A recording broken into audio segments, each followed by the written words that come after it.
Good evening. Welcome to the Elko County School District Board of Trustees meeting. Please join us in the pledge. I pledge allegiance to the flag of the United States of America and to the republic for which it stands, one nation, under God, liberty and justice for all.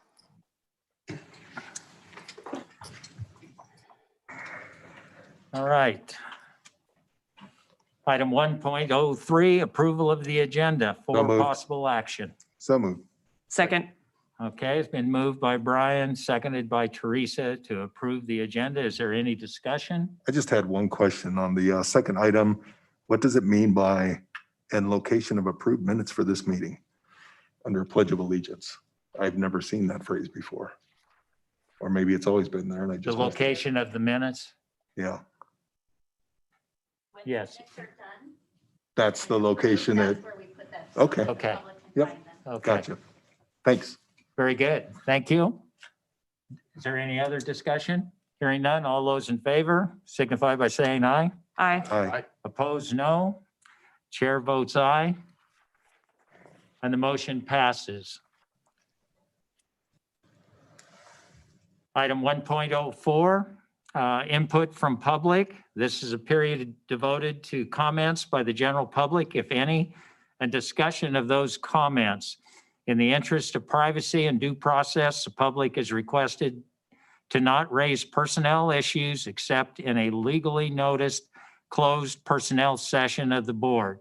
No action may be taken upon a matter raised. This is a non-action item. Do we have any public comment?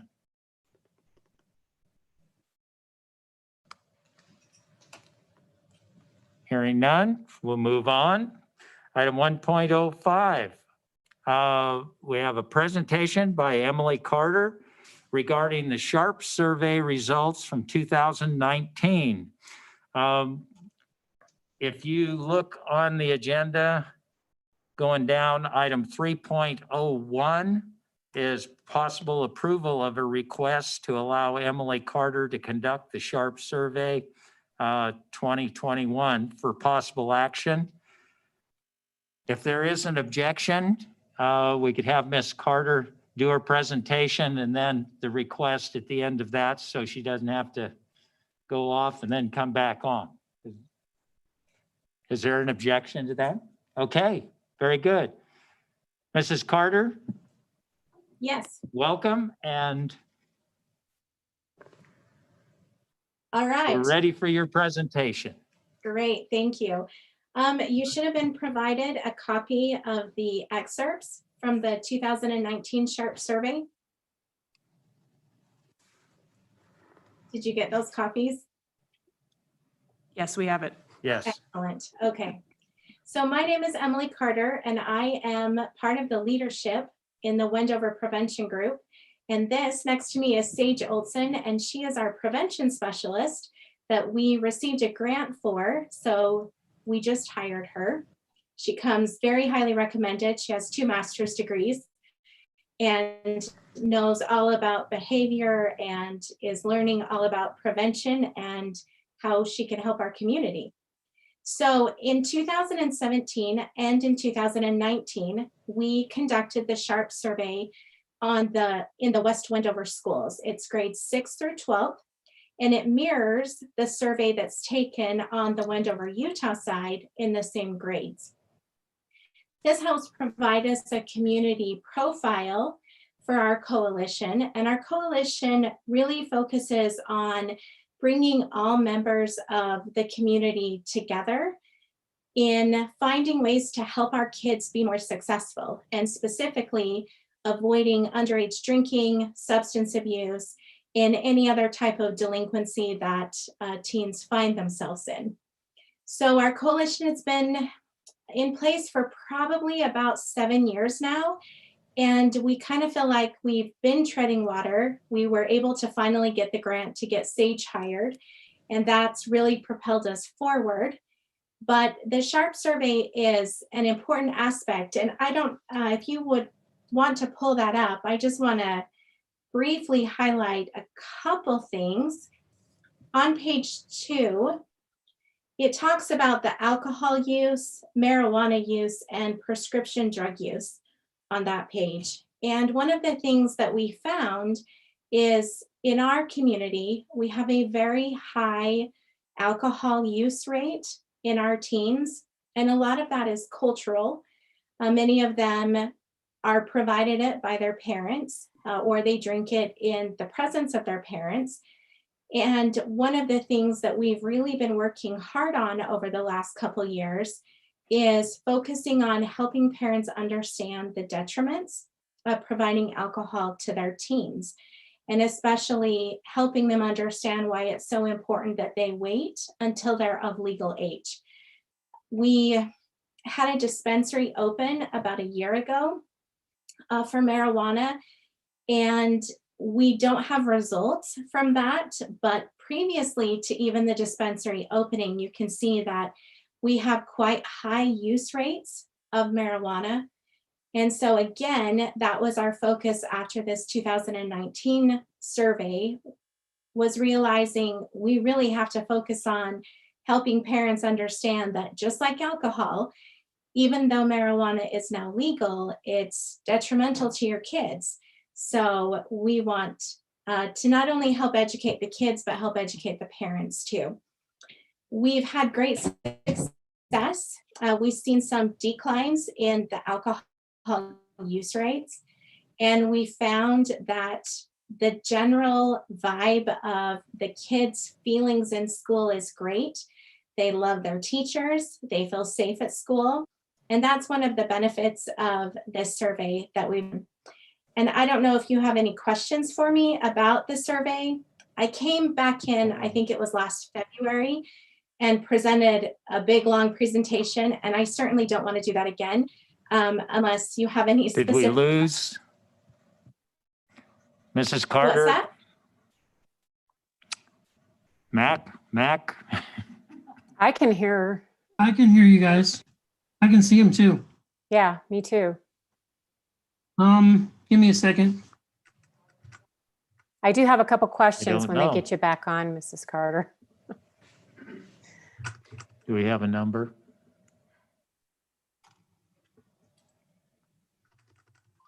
Can you hear me, Mac? I lost him too. I let him know we lost him. Okay. Can you hear me, Mr. Cooney? Hey, did it come back? Yeah, if Sorry, guys. Dr. Robinson, do you want, or do we want to? You can get started. Okay. It's- Well, no, we're back, aren't I'll we? get started, but remain very flexible. How's that? Yes. Hopefully Mrs. Wines is able to hear us.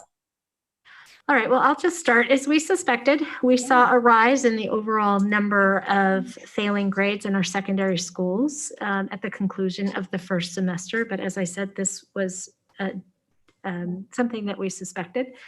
In addition, we also saw an equal rise in chronic absenteeism rates. This is something that is occurring both across the state as I speak with my colleagues in other districts, and also across the country right now as we're managing through the pandemic. This increase happened in spite of just incredible efforts on behalf of teachers and staff. Oh, there they are. Now I'll leave you guys hanging. Okay.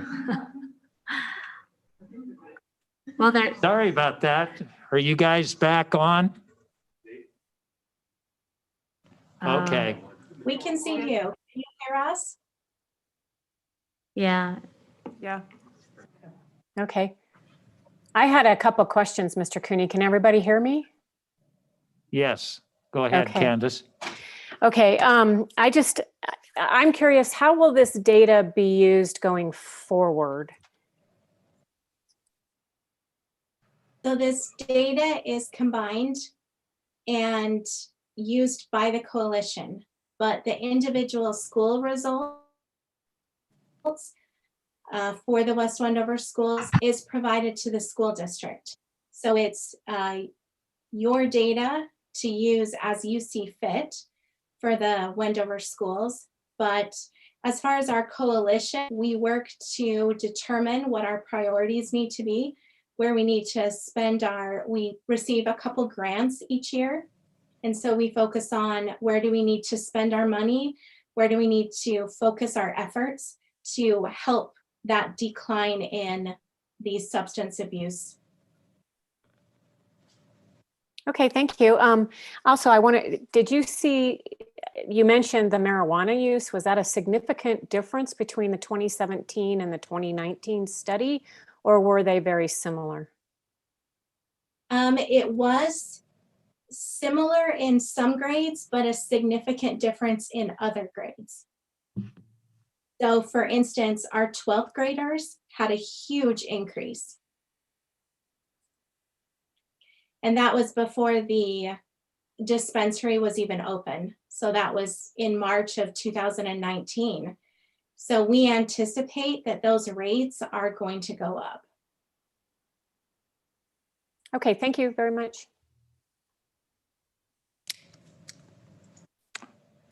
Other questions?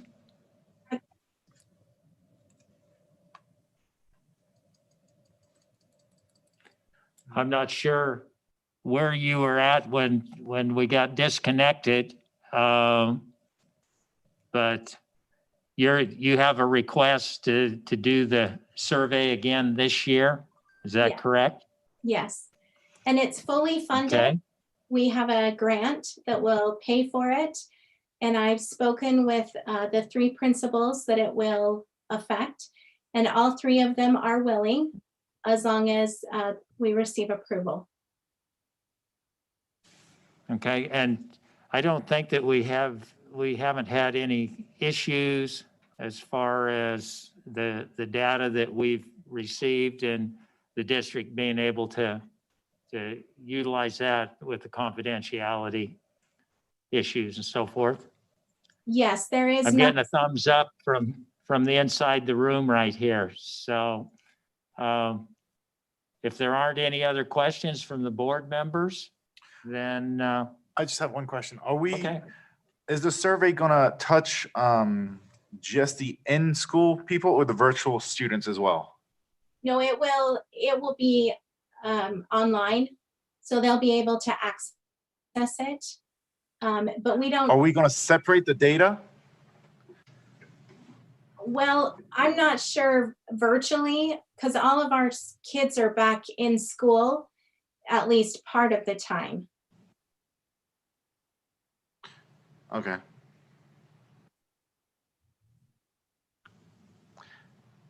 Okay, any other questions? This is an action item to give them permission to distribute this survey. So what would you like to do? I'd like to make a motion to agree and move forward with the survey.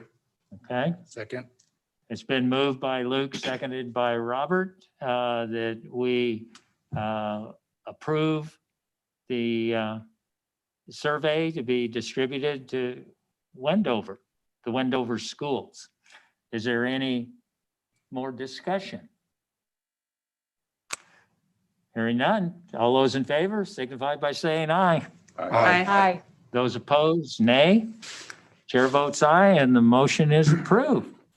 Thank you, ladies. Good luck with this survey, and we look forward to seeing your results. Hopefully, they're better in Yes. the areas. Yes, we hope so. All right. Thank you. Moving back to the superintendent, Dr. Okay. Robinson. All right, thank you.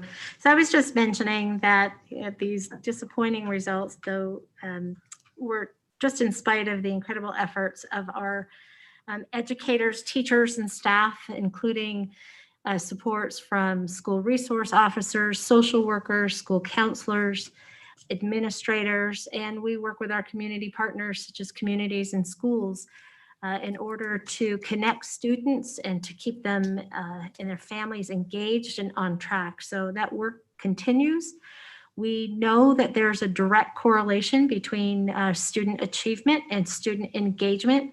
So these efforts that on behalf of the educators have been critical as we continue to navigate through this pandemic.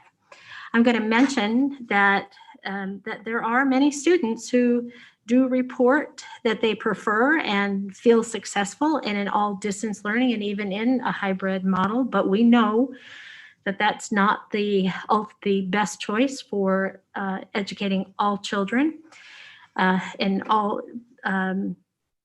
It's not distance learning in particular, an all distance learning environment. And again, the hybrid is just not best for all students. And we anticipate, and in fact, we are already seeing strides towards improvement in student success overall, now that all of our schools are in some level of in-person learning as this new semester begins. So we still have available to families who choose to be in a full distance learning environment, and we do have many families that have opted for that, but we are seeing all schools are in some level of in-person.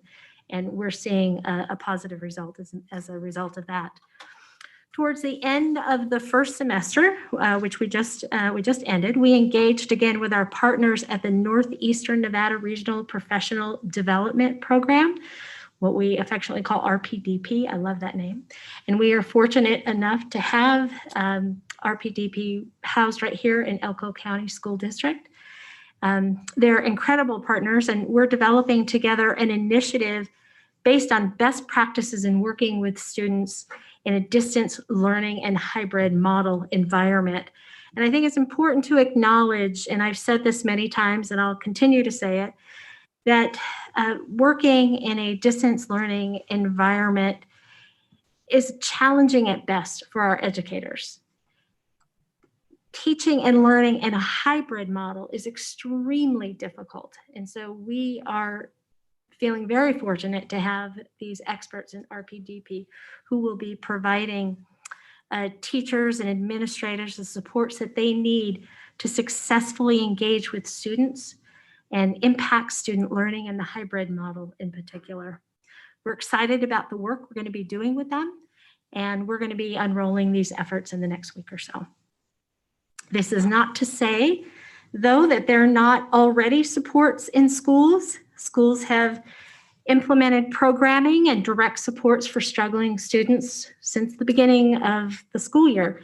I'll give you an example. Elko High School requested and was granted a paraprofessional to assist seniors in credit recovery support and enhanced in-person learning opportunities. So this is exciting to be able to provide that one-on-one and support for them. But already in place and have been in place are opportunities for students across the district to receive additional one-to-one and small group instruction in areas in which they're struggling, or they just may feel they need a little extra support from their teachers. And so students wishing to take advantage of these opportunities, they are encouraged to reach out to their teachers to find out how they can access these extra supports that have been and are available to them. So we really want to encourage that. In addition to efforts designed to positively impact student learning, we are also putting our attention to the social, emotional, and mental health of our students. And this is another big area of concern and focus that we feel needs deliberate attention. We're considering some reorganizing efforts, which will allow for this important focus right in the schools. We're also waiting word on additional CARES monies that as they're allocated by the federal and state levels. And we'll be directing these funds to enhancing academic recovery and mental health supports for our students and staff. So we look forward to learning more about when those will be accessible. As we continue preparations for athletics, we are working with a local provider to perform the mandatory COVID testing that is required by the NIAA. And this is for coaches who are not employees of the district. The district employees can always have been able to and may continue to utilize any test provider that's available. But we're looking specifically at those coaches who are not employees and maybe are not aware of that access. The Elko County School District, through our Family Engagement Center, is about to launch our Ready for K service to families with children from ages birth to 8 years of age. Ready for K is a research and evidence-based program. It's an engagement curriculum that will be delivered to families who enroll via text message. Each week, parents and caregivers will receive fun facts and easy tips on how to promote their children's development by building on everyday family routines. It may be counting patterns on cereal boxes. It could be any number of great teachable moments that really help to enhance the development of children. So we're looking forward to that. And last, we just want to extend our congratulations to the Battleborn Youth Challenge Academy, which is preparing for its ribbon cutting ceremony to officially open their doors. We're very excited and honored to be a part of this really important means for being able to provide educational opportunities for our at-risk youth. So this is a big day, and we're very excited to be a part of it. And that's what I have for you. All right, and do we know exactly when the kids are going to be coming into the Battleborn Academy there? I believe it starts in July. Do I have that right? So June, June? even better. Yeah. So we're in the process of staffing that right now, or we're, okay. Very good. Yeah. Yeah, it is exciting, and I think it's going to be a good partnership. So, other questions for our superintendent? Do we have any more information on vaccinations for staff? All educators are in tier 2, and the vaccinations for level 2 are still ongoing. So if they did not receive their vaccination during that time period that was provided, they can certainly sign up. They can go online and sign up and get the vaccination. We have the second vaccination coming up, and they've got all staff have access to the ability to be able to make appointments. Thank you. I know that I'm signed up on the 16th, so next week for my second shot. Yeah. Yeah. So that seems to be falling into place. And I'm not sure if there's going to be any impact on Elko County because of some of the things that the governor has mentioned about a shortage of the vaccine down in Clark County. So, Right, but right.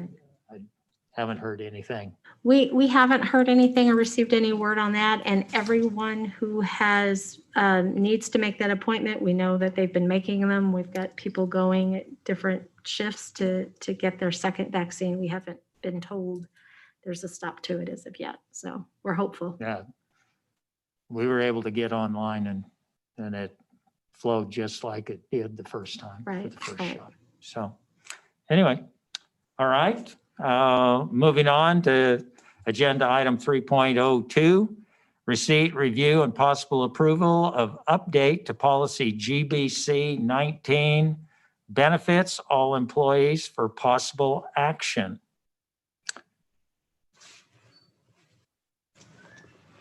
With that, I'd like to make a motion to approve. okay. There's a Second. motion to approve. Is there a second? Second. Second, okay. Moved by Luke, seconded by Robert to approve the update to policy GBC 19 benefits. Is there any discussion?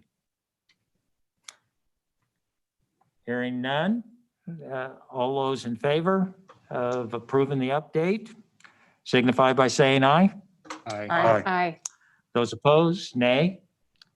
Chair votes aye, and the update is approved. Moving on to item 3.03, Receipt, review, and possible approval of update to policy GBC 06, professional leave for possible action. Move to approve. Second.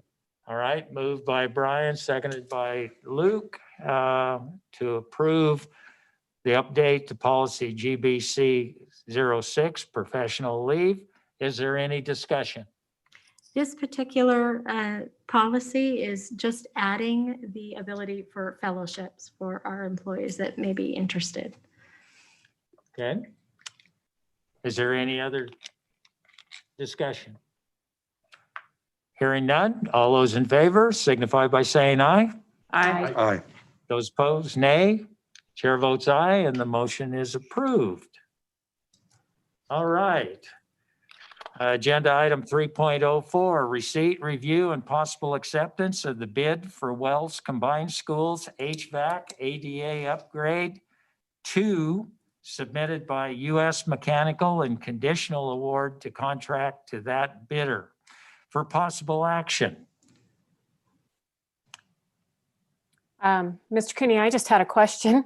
If Mr. Casey Yes, ma'am. is available, what the alternate is? Why is there an alternate added on to the bid? Alternate is the EA for the elementary that was bid out last. I'm sorry, I can't hear Mr. Casey. So Here. maybe Can you Maybe come compare- forward, Casey, please? Yeah, the alternate is bid out last year. You'll have to turn on the mic, Casey. Push the button. Yeah. Maybe just hold it. There you go. There we I go. think it's green. And get close to it, please. Take this off. Defensive stance. Here we So go. the alternate is the ADA project we bid last year where the bids came in at 160,000, so we rejected all the bids. We thought we'd get better numbers by combining it with the larger project. Okay, thank you. And this is my first process going through this. Can you explain the bidding process? Is it just bid out to the lowest bidder, or, I mean, is there other factors? We have to award to the lowest qualified bidder. It's not just starting the lowest bidder. They have to meet a lot of different qualifications and criteria. Okay. Because my just concern is how much, if that, I'm guessing I didn't understand that part. So I always thought, why are we sending so much money out of town and losing that tax revenue to Elko County? Actually, every contractor on the winning bid or the lowest bid is a local contractor. Okay, US Mechanical is also Snyder Mechanical. here in Okay. town. yeah, perfect. It's just my first time going No through this, so problem. I wanted to understand that a Always little good to bit. ask questions. So sometimes we forget. We get rolling through and doing things in one way, and we need to slow us down once in a while and say, hey, wait a minute here. And we had, how many bids did we have, Casey? 3. Had 3? Yep. Okay. And we've had legal look over all of the paperwork there, which is another one of the things that they go through to make sure. And so they say everybody had all the information and Proper the licensing, materials bonding, and the bonds and so forth. Okay. All right, I make a motion to go with the recommendation for US Mechanical. Robert, if you look on the right-hand side of the agenda, There's a little more wording. there's a little bit more So- wording because we're dealing with some legality things. Would that the So, board accept the best bid for the Wells Combined Schools HVAC ADA upgrade submitted by US Mechanical, including alternate 1, and conditionally award the contract to that bidder, subject to a timely submission to the district legal counsel of all documents required by the instructions to bidders, including the signed contract, proof of required insurance, issued performance bond, issued payment bond, and completed project apprenticeship report. Second. Second. all right, been moved by Robert, seconded by Teresa to accept the bid by US Mechanical. Is there any discussion? Hearing none, we'll proceed to vote. All those in favor signify by saying aye. Aye. Aye. Those opposed, nay. Chair votes aye, and the bid is awarded. All right, item 3.05, receipt, review, and possible approval of a request for permission to go out to bid for the Elko High School Welding Shop Ventilation Project for possible action. Mr. Kelly, Just here to answer any questions. okay, this has been on the capital improvement projects list for a considerable amount of time. It was held back when COVID hit. Just as a personal note, I think it's long overdue. That was a building I taught in for a couple of years. Anyway, I did get away without black lung, but you know, it does need to be addressed. So are there any questions for Casey? I move to approve. Second. Okay, it's been moved by Teresa, seconded by Ira, to permission to give permission to go out to bid for the Elko High School Welding Shop Ventilation Project. Any discussion? I'm just double checking from the list of construction updates that I have currently. That is still within our budget, projected budget that we have. Well, we haven't bid it yet, but we're predicting it's gonna come in within our budget. No, I mean, it's still within the scope of work we Yes. can within the Yes. pay as you go because we don't. Yeah. Okay. But realize all that doesn't sunset this year, or it sunsets in 2 years. Yeah, Yeah. with that. Any other questions? Hearing none, all those in favor signify by saying aye. Aye. Aye. Those opposed, nay. Chair votes aye, and the motion passes, and we have approval to go out to bid for the ventilation system at the Elko High School Welding Shop. Thank you. Item 3.06, review, receipt, and possible approval of a request for permission to go out to bid for reconstruction, refurbishing of the Mountain View Elementary roof for possible action. This one, we've had a brief discussion, I think, but Casey, can you maybe give us more information on perhaps what we're really looking at trying to get done? Yeah, this roof's been leaking for several decades. And a lot of the valley gutter and everything have been corroded. So we're looking at initially replacing the roof. But time-wise, the construction, it's just not feasible in the summer. And then plus you leave the school open to rainstorms and that kind of thing. And the original cost estimate was $3.5 million for that. And we budgeted 1.5. So now we looked at running another roofing contractor consultant in, looked at it, and we're gonna rehab it, remove all the bad areas, seal up everything. I literally put like a rhino coat liner on the whole thing. And we think we can do that for under $900,000. And we're also gonna do it kind of a hybrid where we're gonna bid out the labor and we're gonna purchase the materials through a state contract, which will save us some money on that end. And what's the life expectancy of that option versus redoing it? We're thinking it's gonna be about 20 years, what the consultant's saying. What year was that school built? Is it 92 or 91? I think it's right in there, it's right at 30 years old, Okay. Yeah. And so that's the original roof the original roof. from, okay. Okay, what would the board like to do? I move to approve to go out to bid for the reconstruction and refurbishing of the Mountain View Elementary roof. Second. Okay, it's been moved by Ira, seconded by Teresa, to go out to bid for the reconstruction, refurbishment of the Mountain View Elementary roof. Is there any more discussion? Hearing none, all those in favor signify by saying aye. Aye. Aye. Those opposed, nay. Chair votes aye, and the motion is approved. Thank you, Casey. Item 4.01, consent agenda. Is there a motion? Motion to approve? Second. Okay, moved by Brian, seconded by Ira. to approve the consent agenda. Is there any discussion? Hearing none. All those in favor of approving the consent agenda, say aye. Aye. Aye. Opposed, nay. Chair votes aye, and the motion is approved. Moving on to 5.01, report from our NASB director. Well, we had a meeting the other night, and the conference in March, we decided to cancel it because they would have to do it in 2 separate buildings to stay under the guidelines, no more than so many people. Capacity. Yeah. And so it would pretty much be virtual anyway. But it was decided to cancel it and concentrate on the training that trustees need for their 1st and 3rd year of service, and concentrate on that, and hopefully be able to have one in November.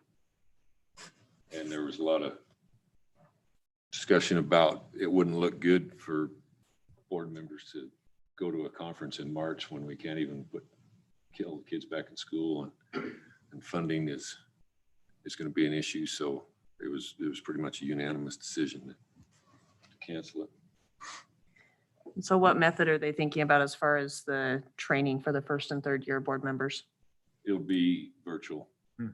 There'd be there's some- Ongoing, or just it's going to be available a certain weekend, or what's their thoughts? Well,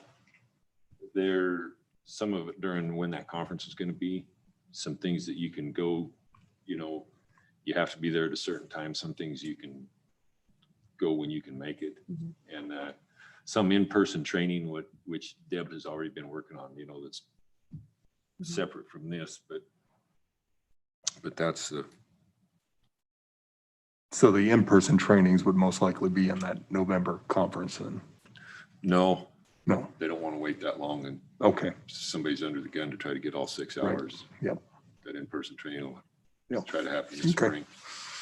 spring. Teresa, I did my 3rd year training already through UNR. And it was a virtual classes, but it was done on Zoom. So that the whole class, the class was there and present, and it was interactive. Thanks, Candace. Okay. And there was some discussion about the Silver State governance training that to try to bridge the gap between the State Board of Education and NASB and local boards, and more conversation about student outcome. There's Lincoln County and Churchill County are involved in some of that training right now.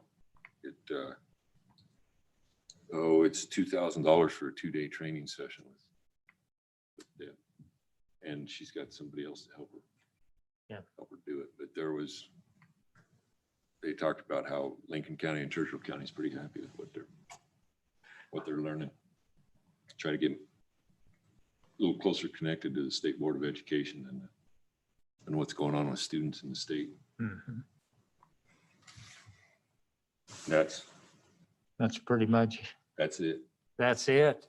I would ask Candace, I know a week ago, Thursday, you were on the conference call with Senator Gokachia and Assemblyman Ellison. Have you got anything you'd like to report back? Not particularly. Mostly I just listened to see what was going on. They really didn't have any feel yet for what's going to go on with any of the education bills. I think it's still, so early in the legislative session that everybody's kind of getting their feet wet still and trying to figure out, now everything's being done on Zoom. There's no one, you have to, in fact, in order to testify or anything, you have to sign up ahead of time and be approved. So it's going to be a really different legislative session than what we're used to. And those were my biggest takeaways. But as far as right now, knowing anything really about what bills are going to be coming forward, they didn't have much information on that yet. All right, thank you. Were you planning on participating in that when you get a chance or on the weekly basis? I was planning on it whenever I can make it. This week Okay. I won't be able to join in, but other than that, yeah, that's my intention, is to just try to listen in at least and see what what they have to say about what's going on. Exactly. And one of the things that's going to make it very difficult as we get moving into the legislative session is going to be the fact that when a bill is up before committee, one of the things they said was you had to be pre-registered 24 hours before the hearing. And so there was quite a bit of concern about that, because sometimes they may only have 3 or 4 hours from the time something is brought up until you've got to be testifying. And so that totally doesn't work. So people need to get their heads together, and if we know certain bills, pre-register as soon as those bills are filed. So we've got that on the docket. And so the chairman will know if that bill is, when it comes up, that you have individuals who are already reserved to testify either for or against that bill. So, And if anyone's interested, tomorrow at 1 and 1:30 p.m., the Assembly and Senate Education committees are doing their hearings. and the one thing that they did mention was that they were going to be going into GBC, I think, in some of the rooms, possibly, I think, to, I guess, look at the same thing that you would be able to look at your own computer at home. Usually they have a room, but I Yeah, I think would with highly social doubt. distancing Yeah, and things like that. It was Yep. at the high-tech center or back over right. Yeah, on campus. So, I think they're encouraging people just to watch it online. okay. Yes. They You they have also anything? Yeah, I are, was just gonna, sorry. go ahead. Go ahead, Candace. Candace. They are recording them, because I have watched a couple of the committee hearings. So you can go in and find those too and watch the recording of it. Yeah, they have them archived on Nellis. Right, they're easy to access. Last week, the Assembly, their Education Committee met in a hearing, and just, was it yesterday? The Senate Committee met. So they're very easy to Yeah. to access and even participate in. We just can't go down and get into the building to see what they're doing. So, okay. All right, is there any other items from board members? I had a few questions. Okay, I know Dr. Robinson talked about the failing rate compared to last year. What is that percentage compared to last year? The percentages, the rate of failing grades, the number of failing grades, the percentages was significant. There was a large percentage. I mean, I've got them by schools and grade levels. I don't have them with me. But it was the number of students that had more than one failing grade. Isn't that right, Mr. McEnany? That was increased. Increase of not just one-off failures, but students failing multiple classes. So that accounted for the significant rise in individual Fs, rising percentage. Okay. And then we talked about Elko High briefly. I think it was last meeting. Are we any closer to looking at how it following a variance? Yeah, I got stuck for a second. A variance for them, or I mean, trying to get them back in 2 days a week, or? Yeah, I'm always looking at that, and we're always talking about, listening for potential changes. That I spoke with the Department of Ed a couple of weeks ago and gave the scenario specifically for Elko High School, and the amount of reduction in the feet that we would have to have between students is so drastic that it would not make approval from the Department of Health.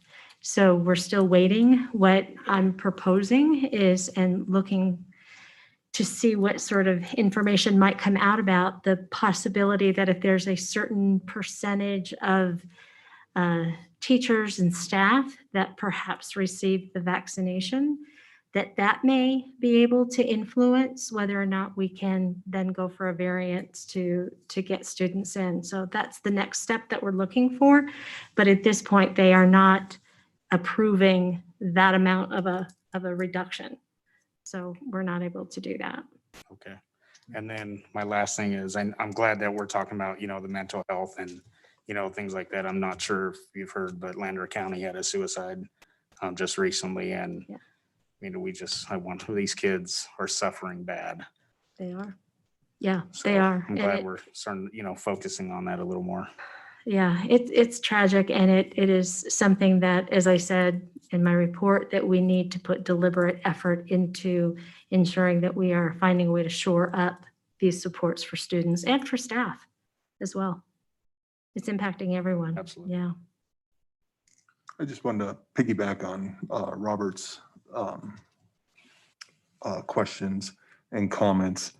I was wondering too, with those failure rates that we're seeing, I know this is a great opportunity maybe to even look at, I know you'll probably have summer remedial programs, especially at the high school level. Are we looking at elementary programs and then maybe even considering some summer programs that aren't necessarily remedial in nature, but allow students to either catch up or even go above and beyond what they're doing in the regular classroom?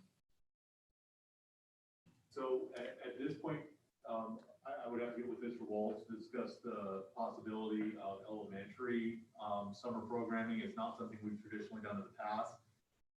We've always done it at the junior high and high school level, mostly because there's NRS surrounding the amount of credits or semesters that you have to pass in order to go from one grade to another. That doesn't exist at the elementary level.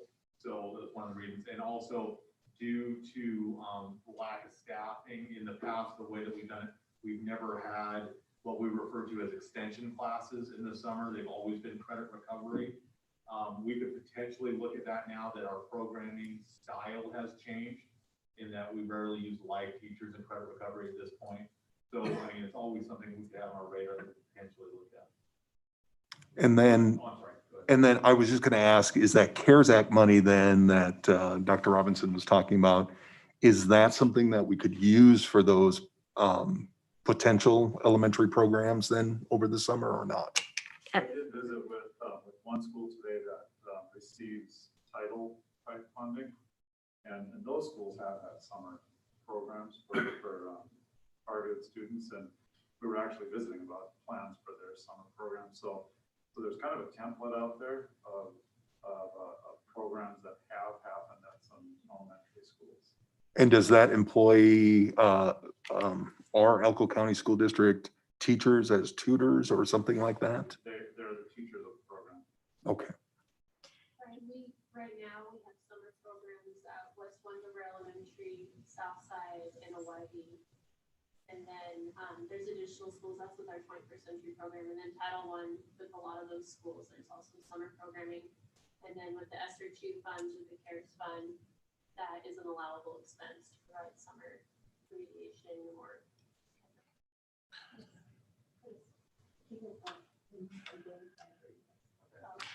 Yeah. So Okay. And I'm just going to piggyback a little more.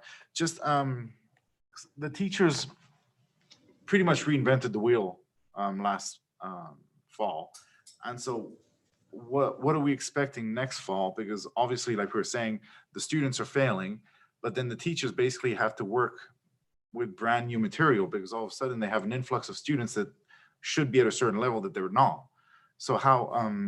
I'm sure it's a nationwide issue at this point. So is there an association with teachers, or can we promote a program to help the teachers, kind of like, because they're almost half a semester or a semester behind when they're going to be starting next fall. the Does care that make monies, sense? yeah, it does. And absolutely is something that we've got to be, again, very deliberate in our planning as we're going forward with that. The CARES money that I mentioned, and, goes by ESSER 2 and different names. It is really focused and targeted for academic recovery. And as I said, that's what we're going to be primarily using it for. There's still some equipment requirements, PPE and other requirements that we need to make sure that the funds are separated for that. But the major part of it, as we understand from the information we've gotten so far, is that it's academic recovery and mental health supports. So the approach that we will need to take at the beginning of the school year, and that's again part of our partnership with RPDP, is identifying where students are and what their needs are, where their holes may be, and then relying on the professional development and the supports that we can put in place for teachers in order to be able to get students caught up.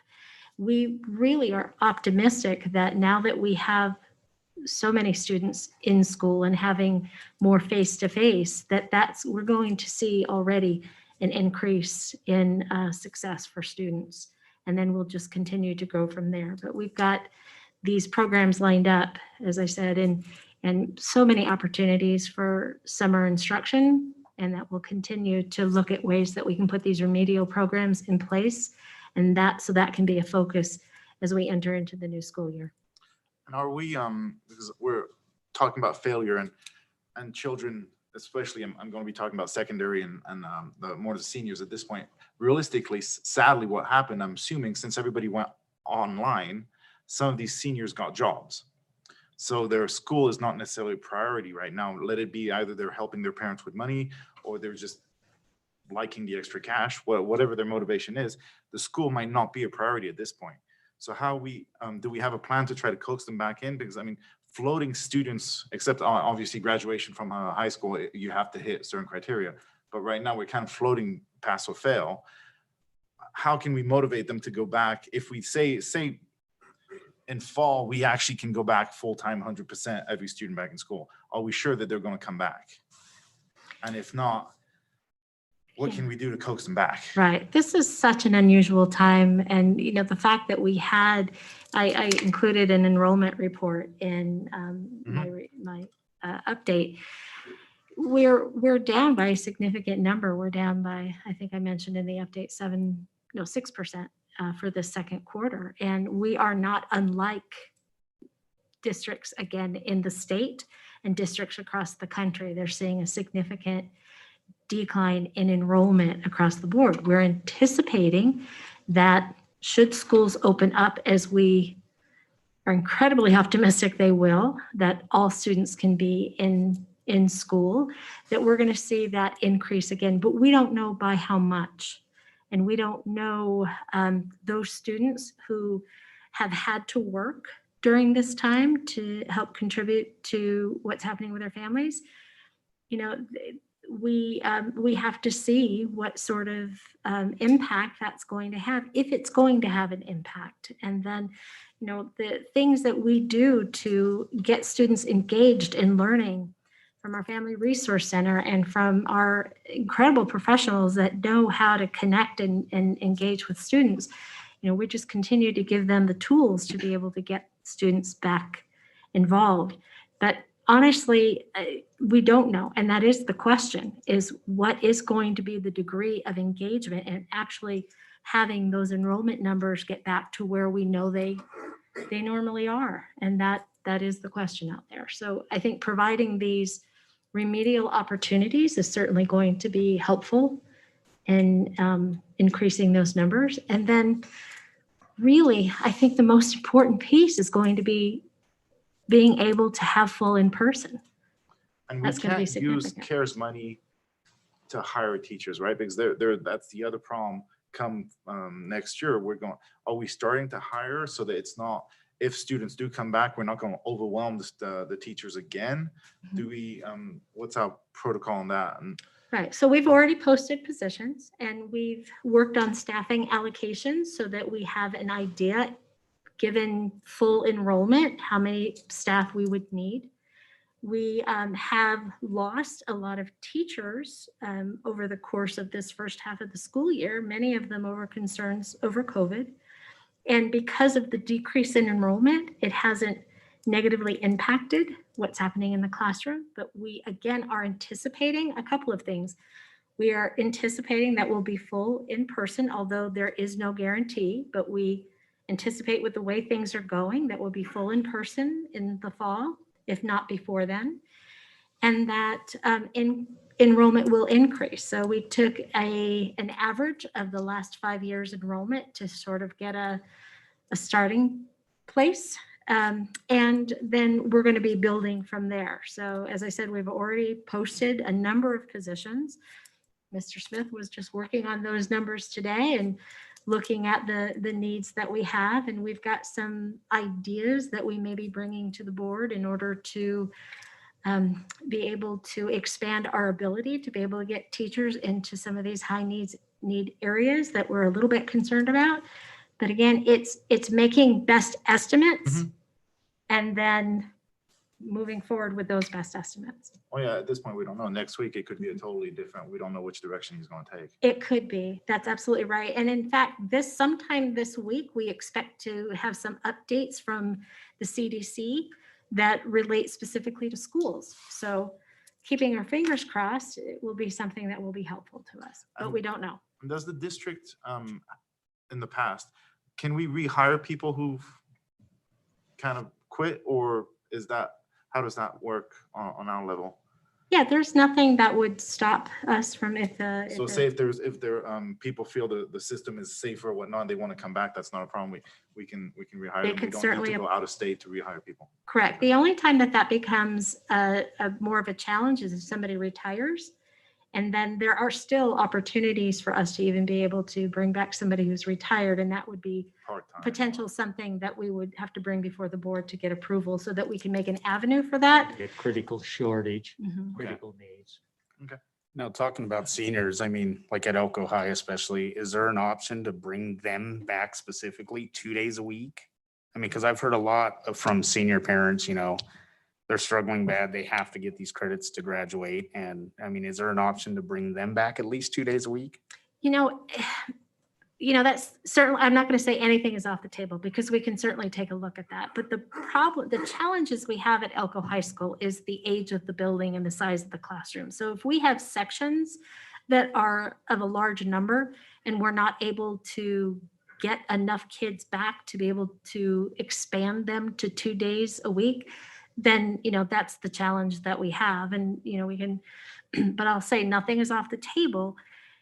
But we do have, excuse me, the opportunities for our seniors because we know that credit recovery is critically important for our seniors. And that's why, as I said, Elko High School said we would like to have an additional staff to be able to support those credit recovery opportunities. So those are the quicker, more targeted interventions that we can provide. We can always be working on the bigger piece, and we are, but those smaller interventions that are more focused are the ones that we really encourage our seniors and all of our students to be taking advantage of and talking to their teachers and identifying those opportunities to access that more one-on-one and small group instruction.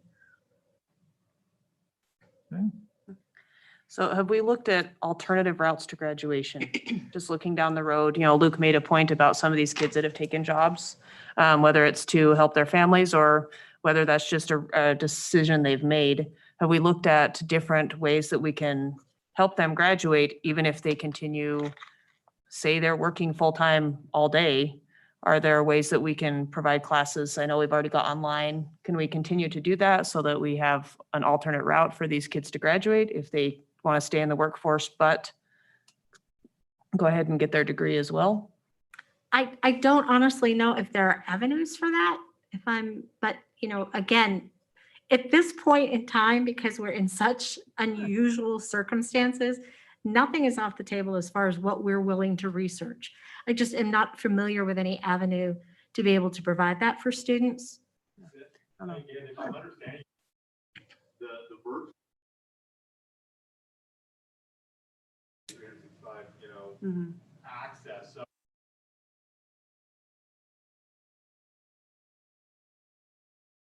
alternate graduate, the only students within a high school that are allowed to take less than a 7-period day. Every school is a little bit different. To be identified.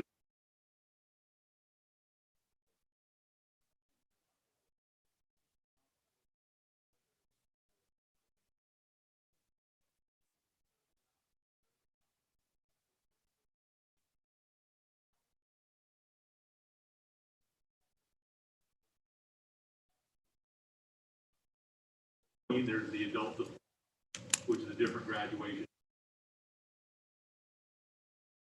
It's not a high school diploma.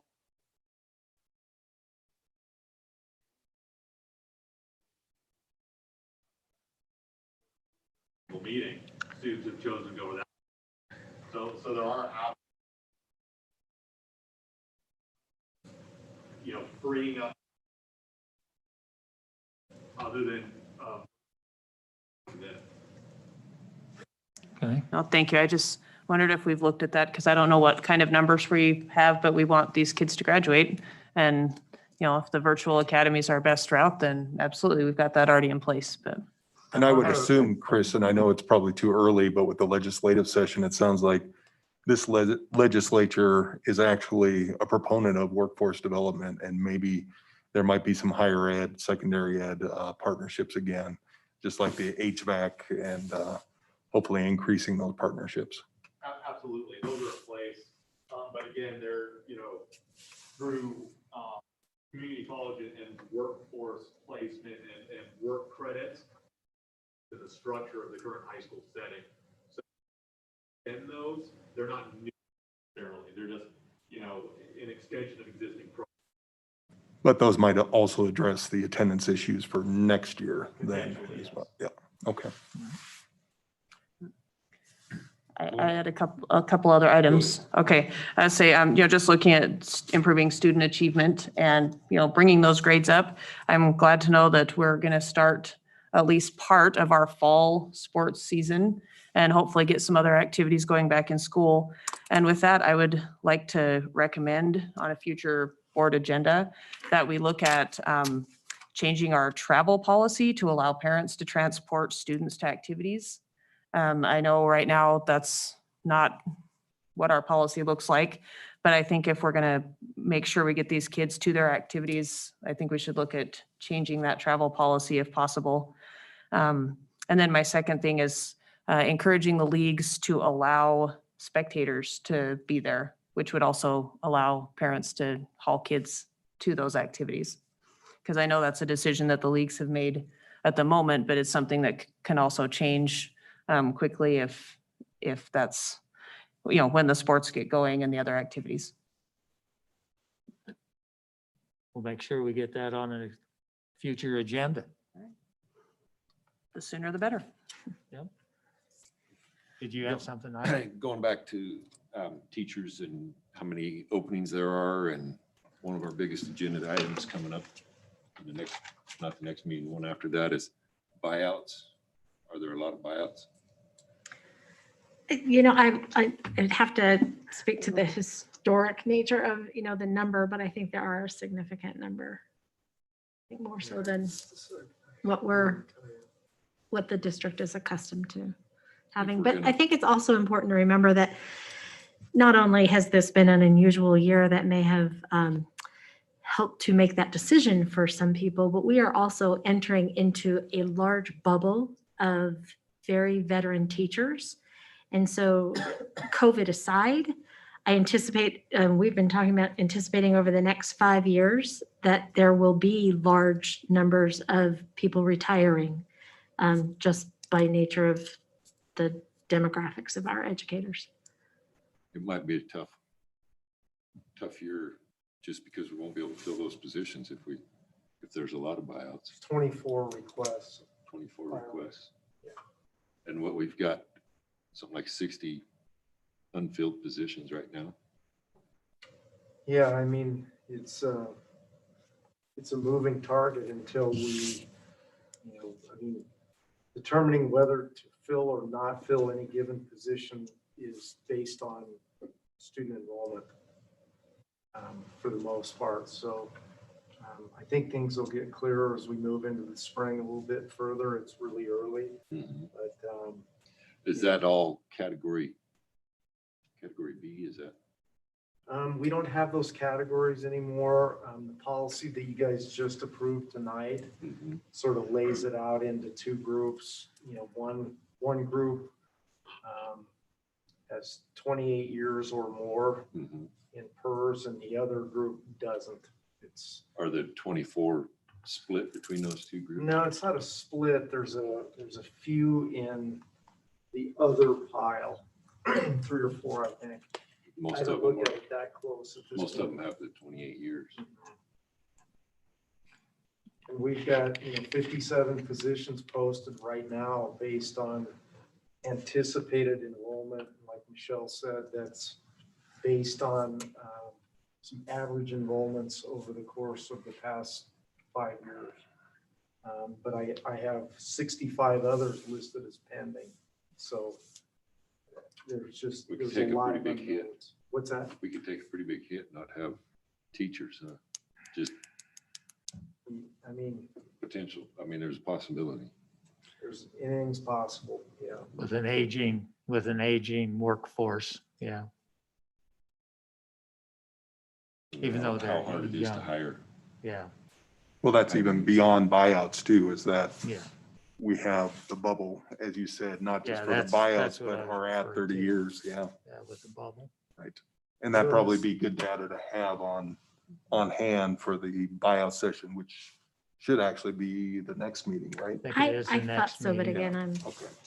still We're just learning the now calendar. entering this so-called bubble. There's Mhm. like 4 or 5 years in a row where the district hired in excess of 100 teachers per year for 4 to 5 years straight, and we're just starting into that patch of Yes. people. Mhm. All right, anything else? Thank you for that. Let's move on to item 6.01, approval of the accounts payable for possible action. Move to approve the accounts payable. Second. You want to, All right, and I'm disclosing that I have a family member whose employer is listed on the accounts payable, so I will be abstaining. all right. There's motion made by Ira to approve the accounts payable. Is there a second? Second? Okay, a second by Luke. Is there any discussion? Mr. All Cooney, those in favor? Mr. Cooney? Yes, yes. Yeah, I have a Thanks. question. I Thank don't know if Mr. Casey is still there, but there's one charge for LPE, which is Liberty Peak Elementary, correct? And it says Liberty Peak Elementary upgrades for 66,000 and some change. I was just curious as to what that is, since Liberty Peak Elementary, from my understanding, has been completed. Is that not correct? I'm not familiar with what that is.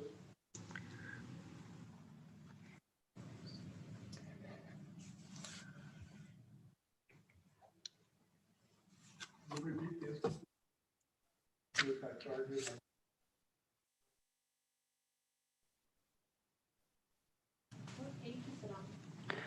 Candace, what page is that on? They're asking. Ooh, I don't know. I didn't write it down. Let me see if I can find it.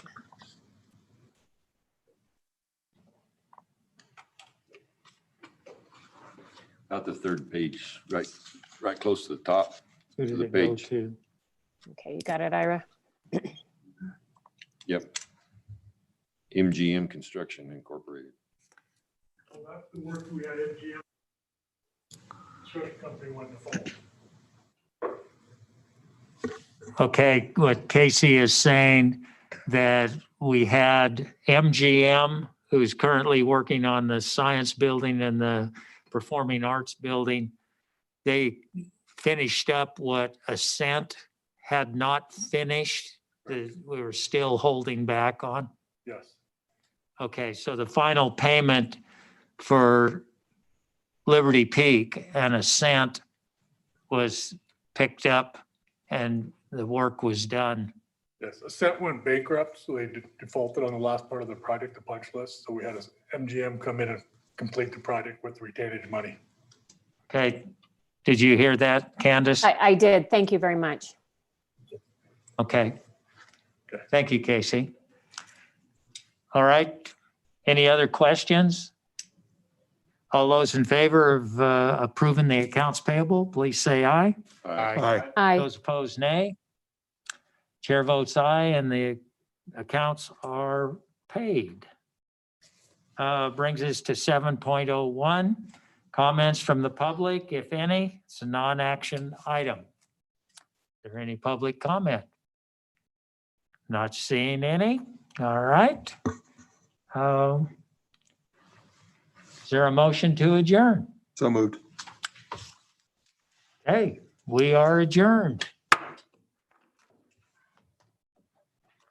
Thank you, everyone, for joining us, both remotely as